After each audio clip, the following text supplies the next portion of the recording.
हरियाणा विधानसभा चुनाव में अगर किसी का सबसे ज्यादा नुकसान हुआ है तो वो भूपेंद्र हुड्डा का हुआ है। भूपेंद्र हुड्डा के हाथ से न सिर्फ सत्ता खिसक गई है बल्कि उनकी आखिरी जंग भी बेकाम हो गई है, नकारा हो गई है और वो आखिरी सियासी लड़ाई हार गए हैं। भूपेंद्र हुड्डा फैमिली के साथ साथ उनके सियासी प्यादों का भी अंजाम बुरा हुआ है। उनके 90% गुर्गे कहिए या प्यादे कहिए वो चुनाव हार गए हैं। भूपेंद्र हुड्डा जिन 10 लोगों से सबसे ज्यादा प्यार करते थे वो सभी के सभी चुनावी दंगल में मात खा गए हैं। हम आपको बताते हैं कि भूपेंद्र हुड्डा के वो 9 रत्न कौन से थे, वो 9 प्यादे कौन से थे जो भूपेंद्र हुड्डा को सबसे ज्यादा प्यारे थे, लेकिन वो इस चुनावी जंग में हार गए हैं। सबसे पहले बात करते हैं कुलदीप शर्मा की। कुलदीप शर्मा गन्नौर से चुनाव लड़ रहे थे। वो भूपेंद्र हुड्डा के लेफ्ट हैंड के तौर पर जाने जाते थे और वो इस बार लगातार दूसरी बार गन्नौर से चुनाव हार गए हैं। उनको अहंकार के कारण ही कुलदीप शर्मा को मात मिली। कुलदीप शर्मा का कोटे के जरिए नौकरी देने का दांव भी फेल हो गया और उनको जनता ने नकार दिया। जगबीर मलिक भी भूपेंद्र हुड्डा के सबसे खास लोगों में शामिल थे, विधायकों में शामिल थे।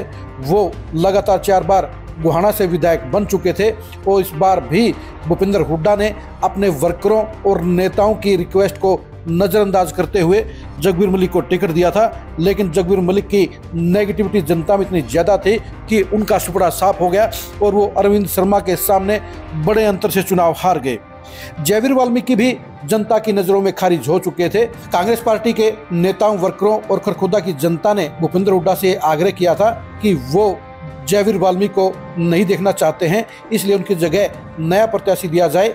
लेकिन भूपेंद्र हुड्डा ने अपनी ससुराल का भी मान नहीं रखा और जयवीर वाल्मीकि को थोपने का काम किया, जिसके चलते जनता नाराज होगी और उन्होंने बीजेपी के पवन खरखोदा को विधायक बनवा दिया। सुरेंद्र पवार भूपेंद्र हुड्डा के फाइनेंसरों में गिने जाते हैं।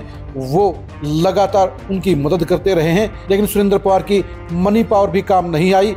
उन्होंने ईडी की गिरफ्तारी को भी इमोशनल मुद्दा बनाने की कोशिश की, लेकिन जनता को बखूबी पता था कि सुरेंद्र पवार ने पैसे कैसे कमाए हैं। वो ईडी की कार्रवाई को सही मान रही थी, इसलिए 30,000 वोटों से सुरेंद्र पवार का भी सुपड़ा साफ हो गया। धर्म सिंह छोक्कर भी भूपेंद्र हुड्डा के साथ पैसे के बलबूते पर लगे हुए हैं। 2009 में हजका के टिकट पर विधायक बनने के बाद वो पाला बदल गए और भूपेंद्र हुड्डा के खास बन गए। उसके बाद अच्छा मोटा माल कमाया और वो इस बार समालका से चुनाव हार गए। पिछली बार 80,000 से ज़्यादा वोट लेकर वो विधायक बने थे। इस बार उनके खिलाफ भी ईडी की कार्रवाई हुई और ईडी की कार्रवाई में गिरफ्तारी से बचने के लिए वो हाई कोर्ट तक गए। हाई कोर्ट ने उनकी याचिका खारिज कर दी। उनके ऊपर गिरफ्तारी की तलवार भी लटकी। वो गिरफ्तारी से बचते रहे और चुनावी दंगल भी लड़ते रहे, लेकिन जनता ने उन पर रहम नहीं खाया और वो मनमोहन भड़ाना जैसे नए युवा से चुनाव हार गए। रावदान सिंह भी भूपेंद्र हुड्डा के खास लोगों में शामिल हैं। भूपेंद्र हुड्डा ने लोकसभा चुनाव में सिर्फ रावदान सिंह की दावेदारी को 2 जगह से रखा था, यानी गुड़गांव सीट से और भिवानी महेंद्रगढ़ सीट से। और भिवानी महेंद्रगढ़ सीट से उन्होंने टिकट दिलवाने का काम भी किया था। ये दूसरी बात है कि लोकसभा चुनाव में रावदान सिंह हार गए थे और उस हार का खामियाजा उन्हें विधानसभा चुनाव में भी उठाना पड़ा और महेंद्रगढ़ सीट के ऊपर वो बीजेपी के नए कंवर सिंह यादव के सामने घुटने टेक गए, यानी उनकी प्रतिष्ठा इस बार धूमिल हो गई है, चकनाचूर हो गई है। मेवा सिंह कुरुक्षेत्र बेल्ट के अंदर भूपेंद्र हुड्डा के सबसे नज़दीकी विधायकों में शामिल थे। वो सबसे खास भी थे। उनको इस बात का एहसास नहीं था कि नायब सनी लाडवा से चुनाव लड़ जाएंगे और चुनाव की घोषणा होने के बाद उनको ये लगता था कि जाट वोटरों, सिख वोटरों की जुगलबंदी में वो उसी तरह से चुनाव जीत जाएंगे जिस तरह से 2019 में उन्होंने पवन सैनी को चुनाव हराया था। लेकिन मेवा सिंह भूल गए कि मुख्यमंत्री होता है और इसलिए नायब सैनी ने उनको आसानी से हराने का काम कर दिया। बलबीर वाल्मीकि इसराना से विधायक थे। उनके सिर के ऊपर 2024 का चुनाव का भूत सवार था। 2019 में वो आसानी से चुनाव जीत गए थे और उसके बाद वो बड़ी फीलिंग ले गए थे और इसी बड़ी फीलिंग को नकारने का काम इसराना के वोटरों ने किया।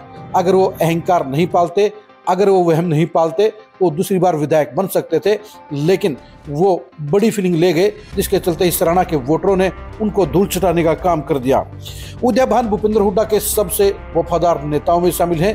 भूपेंद्र हुड्डा ने बड़ी सेटिंग के साथ उनको प्रदेश अध्यक्ष बनाने का काम किया, उनको राइट हैंड के तौर पर स्थापित किया।